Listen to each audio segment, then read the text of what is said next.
15 फरवरी 2019 जमीन से हजारों किलोमीटर ऊपर अंतरिक्ष में भारत की थर्ड आई रॉ की एक हाई रिजोल्यूशन स्पाइस सैटेलाइट अपनी ऑर्बिट में घूम रही थी। अचानक एक एन्क्रिप्टेड कमांड अपलोड होती है। सैटेलाइट अपने पुराने पाथ से हटती है और उसका फोकस पाकिस्तान के खैबर पख्तूनख्वा इलाके के एक सुनसान पहाड़ी इलाके पर लॉक हो जाता है। यह जगह थी बालाकोट। नीचे जमीन पर भी कुछ अजीब हो रहा था। पठानी सूट पहने, चेहरे पर गमछा लपेटे दो आदमी इस पहाड़ी कैंप के इर्द गिर्द घूम रहे थे। ये आम पठान नहीं थे, ये रॉ के एजेंट थे। इन एजेंट्स ने जो देखा उसने उनके भी रोंगटे खड़े कर दिए। ये कोई मामूली कैंप नहीं था, ये एक किला था जिसे जंगलों के बीच छुपाया गया था। यहां ट्रेनिंग चल रही थी। 500 से ज्यादा आतंकवादी जिहाद की तैयारी कर रहे थे। इंटेलिजेंस रिपोर्ट्स के मुताबिक ये वही जगह थी जहां कभी अजमल कसाब जैसे दरिंदों को ट्रेन किया गया था। और सबसे खौफनाक खबर यह थी कि आने वाले कुछ ही दिनों में 300 नए रिक्रूट्स यहां पहुंचने वाले थे। रॉ एजेंट्स ने अपनी जान की बाजी लगाकर उस कैंप की चप्पे चप्पे की तस्वीरें ली। ये तस्वीरें और ग्राउंड इंटेल नई दिल्ली के रॉ हेडक्वार्टर में पहुंची। रॉ चीफ अनिल धस्माना समझ गए कि अगर इसे अभी नहीं रोका गया तो तबाही मचना तय था। इस इंटेल के मिलते ही भारत के इतिहास का सबसे बड़ा और सबसे खतरनाक कोवर्ट ऑपरेशन शुरू होने वाला था। यह था ऑपरेशन बंदर। 14 फरवरी 2019 भारत के इतिहास में यह दिन ब्लैक डे के नाम से दर्ज है। जम्मू श्रीनगर नेशनल हाईवे 44, दोपहर का वक्त सीआरपीएफ का काफिला जिसमें 78 गाड़ियां शामिल थीं, अपने रास्ते पर आगे बढ़ रहा था। इन ट्रकों में बैठे थे हमारे 2500 जवान। उन्हें अंदाजा भी नहीं था कि अगले ही पल उनकी दुनिया हमेशा के लिए अंधेरे में डूबने वाली है। काफिला अभी 15 मिनट ही चला था कि एक कनेक्टिंग रोड से एक गाड़ी हाईवे पर आती है। यह गाड़ी नॉर्मल नहीं थी, इसमें 300 किलो RDX भरा हुआ था। सीआरपीएफ के ड्राइवर कुछ समझ पाते उससे पहले ही उस गाड़ी के ड्राइवर ने अपनी गाड़ी काफिले के एक बस से टकरा दी। एक तेज धमाका हुआ, इतना तेज कि कई किलोमीटर दूर तक जमीन हिल गई। आग का एक गुब्बारा आसमान में उठा और देखते ही देखते हमारे 40 बहादुर जवान वीर गति को प्राप्त हो गए। इस कायराना हमले की जिम्मेदारी ली पाकिस्तान में बैठे आतंकी संगठन जैश-ए-मोहम्मद ने।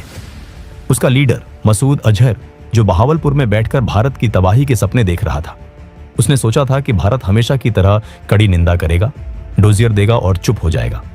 लेकिन वो भूल गया था कि ये 2019 का भारत है। वो भारत जो अब चुप नहीं बैठता, वो भारत जो घर में घुसकर मारता है। 19 फरवरी 2019 दिल्ली। पुलवामा हमले को 4 दिन बीत चुके थे। रॉ चीफ अनिल धस्माना सीधा प्रधानमंत्री नरेंद्र मोदी के रेजिडेंस पर पहुंचते हैं। मीटिंग रूम में पीएम मोदी के अलावा national security adviser Ajit Doval, defence minister और तीनों सेनाओं के प्रमुख मौजूद थे। पीएम मोदी की आंखों में वो दर्द था जो हर हिंदुस्तानी महसूस कर रहा था। उन्होंने आर्मी, नेवी और एयर फोर्स के चीफ्स से साफ शब्दों में कहा, बहुत हो गया। हर बार हम सब्र करते हैं और वो इसे हमारी कमजोरी समझते हैं। इस बार मुझे एक्शन चाहिए। तभी रॉ चीफ धस्माना ने प्रोजेक्टर पर बालाकोट कैंप की हाई रिजोल्यूशन सैटेलाइट इमेजेस दिखाई और कहा, सर, ये जैश का सबसे बड़ा ट्रेनिंग कैंप है। यहां मसूद अजहर का भाई और टॉप कमांडर्स मौजूद हैं। अगर हमने इसे हिट किया तो जैश को रिकवर होने में 10 साल लग जाएंगे। आर्मी चीफ ने कहा, सर, हमने उरी के बाद सर्जिकल स्ट्राइक की थी जमीन के रास्ते, लेकिन इस बार दुश्मन सतर्क है, पूरा बॉर्डर हाई अलर्ट पर है। तभी अजीत डोवाल ने कहा, अगर आज हम चुप रहे तो वो हमारी खामोशी को कमजोरी समझेंगे। वो फिर आएंगे, फिर हमारा खून बहाएंगे। इस बार हमें दुश्मन के दिमाग में खौफ पैदा करना होगा, ऐसा खौफ जो उनकी नस्लों को याद रहे। पीएम मोदी अपनी कुर्सी पर शांत बैठे थे। उन्होंने सबकी बात सुनी। कुछ पल के लिए कमरे में बिल्कुल सन्नाटा छा गया। फिर पीएम खड़े हुए। उन्होंने एयरफोर्स चीफ BS धनोआ की तरफ देखा और पूछा, चीफ, क्या आप तैयार हैं? एयर चीफ धनोआ ने बिना एक पल गंवाए कहा, सर, हम उनके लिए धरती पर ही नरक बना देंगे। पीएम ने एक गहरी सांस ली और कहा, गो अहेड। लेकिन याद रहे, मुझे सिविलियंस का नुकसान नहीं चाहिए, सिर्फ आतंकी और उनके हैंडलर्स का सफाया होना चाहिए। इस एक डिसीजन ने ऑपरेशन को हरी झंडी दे दी थी। इस ऑपरेशन का नाम था ऑपरेशन बंदर। बंदर क्यों? क्योंकि रामायण में लंका को जलाने का काम हनुमान जी ने किया था और आज रात IAF की वानर सेना आतंकियों की लंका जलाने निकली थी। रॉ को काम पर लगाया गया। उन्हें ढूंढना था एक ऐसा टारगेट जो पाकिस्तान आर्मी का ना हो लेकिन आतंकियों का हो। एक ऐसा टारगेट जहां सिविलियंस ना मरे लेकिन टेरर का इंफ्रास्ट्रक्चर तबाह हो जाए। रॉ की इंटेलिजेंस फाइल्स से एक नाम निकल कर आया, जावा टॉप बालाकोट। खैबर पख्तूनख्वा के घने जंगलों में एक पहाड़ी के ऊपर जैश ए मोहम्मद का सबसे बड़ा ट्रेनिंग कैंप। वहां मसूद अजहर के भाई और टॉप कमांडर्स की मौजूदगी की खबर थी। ये LOC से 70 किलोमीटर दूर था। वहां तक पहुंचने का मतलब था पाकिस्तान के पूरे एयर डिफेंस सिस्टम को भेदना। पाकिस्तान को डर था कि भारत फिर से सर्जिकल स्ट्राइक करेगा, इसलिए उन्होंने अपनी पूरी फौज बॉर्डर पर लगा रखी थी। उन्हें सपने में भी अंदाजा नहीं था कि भारत इस बार जमीन से नहीं, आसमान से मौत बरसाएगा। प्लान सेट था, अब बारी थी एग्जीक्यूशन की। 20 से 24 फरवरी तक बेंगलोर में होने वाले एरो इंडिया शो को कैंसिल नहीं किया गया। दुनिया को दिखाने के लिए एयरफोर्स चीफ और बड़े ऑफिसर्स वहां पार्टियां अटेंड कर रहे थे, स्पीच दे रहे थे। मीडिया को लगा कि भारत शायद डिप्लोमेटिक प्रेशर बनाएगा, लेकिन असली एक्शन चल रहा था ग्वालियर एयरबेस पर। ग्वालियर में मिराज 2000 जेट्स का स्क्वाड्रन मौजूद था। अचानक ग्वालियर बेस को सील कर दिया गया। बहाना बनाया गया कि वहां कोई रूटीन इंस्पेक्शन है। पायलट्स को मोबाइल फोन यूज करने की मनाही थी। उन्हें अपनी फैमिलीज को भी बताने की इजाजत नहीं थी कि वो कहां जा रहे हैं। साथ ही कश्मीर और राजस्थान बॉर्डर पर IAF ने अपने जेट्स को लगातार उड़ाना शुरू कर दिया। रोज रात को जेट्स उड़ते, बॉर्डर के पास जाते और वापस आ जाते। ये एक साइकोलॉजिकल गेम था। पाकिस्तान के रडार ऑपरेटर्स रोज ये देखते और सोचते कि शायद ये नॉर्मल पेट्रोलिंग है। धीरे धीरे उनकी सतर्कता कम होने लगी। वो इस पैटर्न के आदी हो गए। ISI के एजेंट्स जो भारत में फैले हुए थे, वो भी कंफ्यूज थे। कोई सॉलिड इंटेल नहीं मिल रही थी। पायलट्स को क्रिस्टल मेज मिसाइल्स और स्पाइस 2000 बम्स के साथ ट्रेन किया गया। पायलट्स को क्रिस्टल मेज मिसाइल्स और स्पाइस 2000 बॉम्ब्स के साथ ट्रेन किया गया। स्पाइस 2000 एक ऐसा बॉम्ब जो बिल्डिंग की छत में छेद करता है, अंदर घुसता है और फिर फटता है, ताकि बाहर का ढांचा खड़ा रहे लेकिन अंदर सब कुछ राख हो जाए। 26 फरवरी 2019 रात के 3 बज रहे थे। मौसम खराब था, बादल घने थे और बारिश हो रही थी। एयरफोर्स चीफ धनुआ दिल्ली के वॉर रूम में बैठे थे। उनके मन में एक ही डर था, क्या मौसम की वजह से मिशन कैंसिल करना पड़ेगा?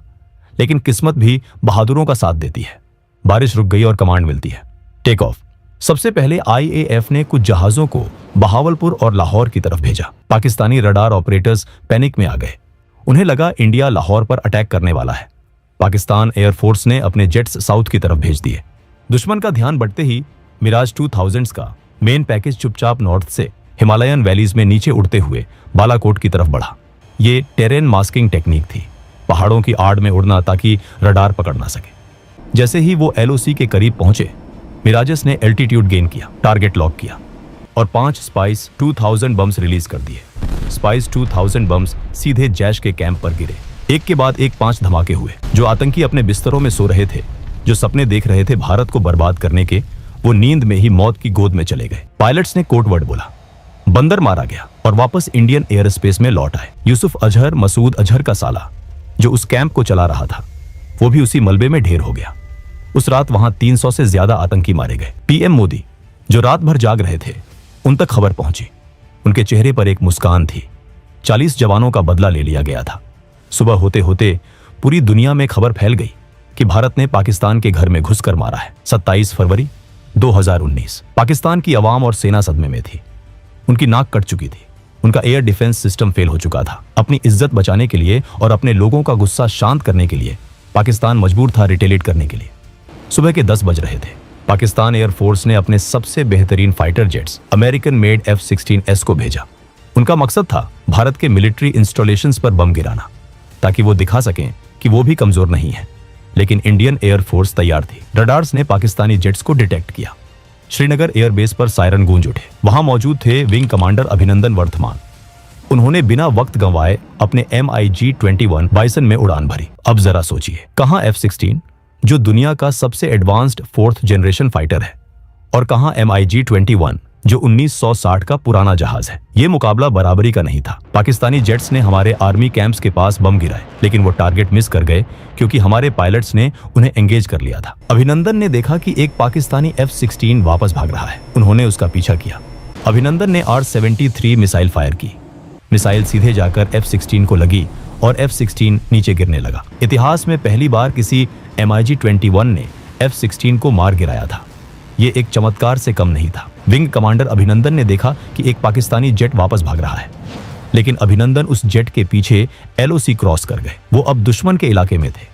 वहां से एक पाकिस्तानी मिसाइल आई और अभिनंदन के जेट को हिट कर गई। अभिनंदन तुरंत इजेक्ट करते हैं। वो पैराशूट से नीचे उतरते हैं। जैसे ही अभिनंदन जमीन पर गिरे, उन्हें एहसास हो गया कि वो पाकिस्तान में है। गांव के लोग उनकी तरफ दौड़े, हाथ में पत्थर और डंडे लेकर।